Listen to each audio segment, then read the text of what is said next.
Channel does not promote any violent, harmful, or illegal activities. All content provided by this channel is meant for an educational purpose only. এসেছেন তাদের কাঁধে ছিল লাল পতাকা, সেই পতাকার রং লাল, শহীদের রক্ত লাল, এবং তার কাঁধে ছিল যে পতাকা তার প্রতীক ছিল বাঘ, জাম্পিং টাইগার, অন্যায়ের সঙ্গে আপোষ না করা মানুষ। তাহলে যারা শ্রদ্ধা জানালেন, শ্রদ্ধা জানাতে কারুর আপত্তি থাকে না, তাদেরকে বলবো আত্মসংশোধন করুন, আত্মসংশোধন করুন। যে কমরেডরা আমার শহীদ হলো যে আদর্শকে সামনে রেখে, সেই আদর্শ যারা ত্যাগ করলেন তাদের এই শহীদের প্রতি শ্রদ্ধা জানানোর অধিকার আছে কিনা এটাই বড় প্রশ্ন। আজকের সময় খুব কঠিন সময়। এই রাজ্যে যারা শাসক আছেন, দিল্লিতে যারা শাসক আছেন, তারা মানুষের অধিকারকে হরণ করছেন, মানুষের জীবন জীবিকার প্রশ্নে সংকট তৈরি করছেন, সেই সঙ্গে মানুষের ধর্মের নামে, জাতের নামে মানুষের মধ্যে ভেদ সৃষ্টি করছে, বিভেদ তৈরি করছে। এই পরিস্থিতিতে দাঁড়িয়ে পঞ্চশহীদ আমাদের কাছে আদর্শ। আমাদের পঞ্চশহীদের রাস্তা আত্মত্যাগের রাস্তা, আত্মবলিদানের রাস্তা। যারা আত্ম উৎসর্গ করেন তাদের প্রতিকৃতিতে মাল্যদান করতে হাত কাঁপবে। যারা নিজের গোছানোর জন্য রাজনীতি করেন, নিজের স্বার্থের জন্য রাজনীতি করেন, তাদের হাত কাঁপা উচিত পঞ্চশহীদের প্রতি শ্রদ্ধা জানাতে এসে। কারণ এই পঞ্চশহীদ তারা গরিব পরিবার থেকে এসছেন, নিঃস্ব পরিবার থেকে এসছেন, অভাবী পরিবার থেকে এসছেন, কিন্তু মানুষের অধিকারের লড়াইয়ে তারা সামনের সারিতে নেতৃত্ব দিয়েছেন, তারা পেছিয়ে যাননি। সেই পঞ্চশহীদের প্রতি শ্রদ্ধা জানানোই আমাদের কর্তব্য খালি নয়, তাদের দেখানো পথেই আমাদেরকে এগোতে হবে। আমরা যারা নেতা আছি, আমাদের নেতাদের শিক্ষা নিতে হবে যে পঞ্চশহীদের আত্মত্যাগ যাতে আমরা কখনো বিফলে যেতে দিই না দিই, সেই দিকে লক্ষ্য রাখতে হবে। আজকে যে শাসক তার বিরুদ্ধে লড়াইয়ের শক্তি পঞ্চশহীদ।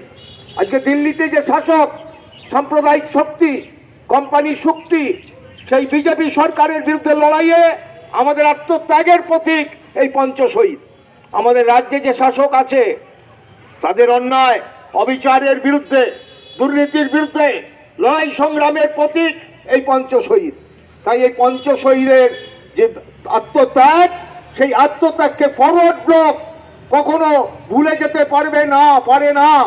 সেই আত্মত্যাগকে পাথেয় করেই, পঞ্চশহীদের আত্মত্যাগকে পাথেয় করেই তাদের রেখে যাওয়া সেই পতাকা, লাল পতাকা, ব্যাঘ্র রঞ্জিত পতাকা, সেই পতাকাকে আমরা বহন করে নিয়ে যাব শোষণের বিরুদ্ধে, বঞ্চনার বিরুদ্ধে, অন্যায়ের বিরুদ্ধে, অত্যাচারের বিরুদ্ধে, চোখ রাঙানির বিরুদ্ধে, সর্বোপরি ভারতবর্ষের মানুষকে ঐক্যবদ্ধ করার মধ্য দিয়েই আমরা পঞ্চশহীদের প্রতি শ্রদ্ধা জানাবো।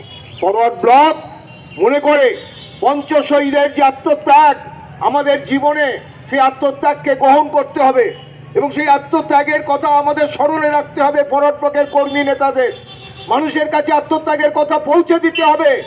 যত দিন যাবে তত এই আত্মত্যাগ আরো উজ্জ্বল হবে। এই আত্মত্যাগ বিফলে যাবে না। যে পরিবারের মায়েরা সন্তানকে হারিয়েছেন, স্ত্রী স্বামীকে হারিয়েছেন, তাদের চোখের জল মোছাতে হবে। যে কারণে তার স্বামীর আত্মত্যাগ, তাদের পুত্রের আত্মত্যাগ, সেই আত্মত্যাগের রাস্তাতেই ফরওয়ার্ড ব্লকে থাকতে হবে। অনেকে চান শর্টকাট রাস্তায় হাঁটতে।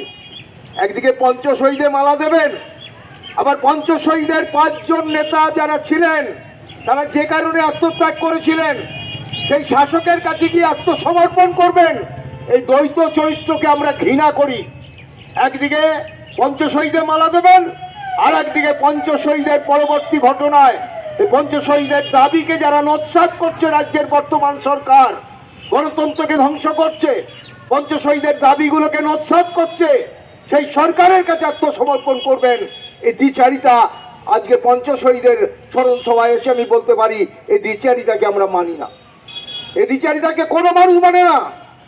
আমি পঞ্চশহীদে মালা দেবো, আবার পঞ্চশহীদের বিরুদ্ধে যারা, পঞ্চশহীদের ওপর আক্রমণ করেছে যারা, পঞ্চশহীদের দাবিগুলোকে যারা পদদলিত করে চলেছে এখনো, তাদের সঙ্গে মিশবো, তাদের সঙ্গে থাকবো। এই দ্বিচারিতা ও দিনহাটার মানুষ মেনে নেবে না। সাময়িক মানতে পারে, লোভ, প্রলোভন, ভয়, ভীতি মানতে পারে, স্থায়ীভাবে দিনহাটার মানুষ মানবে না। দিনহাটা একটা সংগ্রামী জায়গা, সংগ্রামের আর এক নাম দিনহাটা। সেই দিনহাটা মহকুমার মানুষেরা আপনাদের আত্মত্যাগের মধ্য দিয়ে, রক্তের মধ্য দিয়ে যে ইতিহাস রচনা করেছেন, সেই ইতিহাসকে যারা ভুলঞ্চিত করতে চায় তাদেরকে আগামী ইতিহাস, আগামী প্রজন্ম কখনো ক্ষমা করবে না। এই কথা বলে রাজ্য পার্টির পক্ষ থেকে ফরওয়ার্ড ব্লকের সব শহীদ পরিবারের প্রতি সমবেদনা এবং শহীদদের প্রতি আমাদের বিনম্র শ্রদ্ধা, এবং শহীদরা তাদের আত্মত্যাগ, আত্মবলিদানকে পাথেয় করে আমাদেরকে আগামী দিনে চলতে হবে। আগামী দিনের পথ আরো কঠিন পথ, সেই কঠিন পথে আমাদের পাড়ি দিতে হবে। আমাদের শক্তি পঞ্চশহীদ।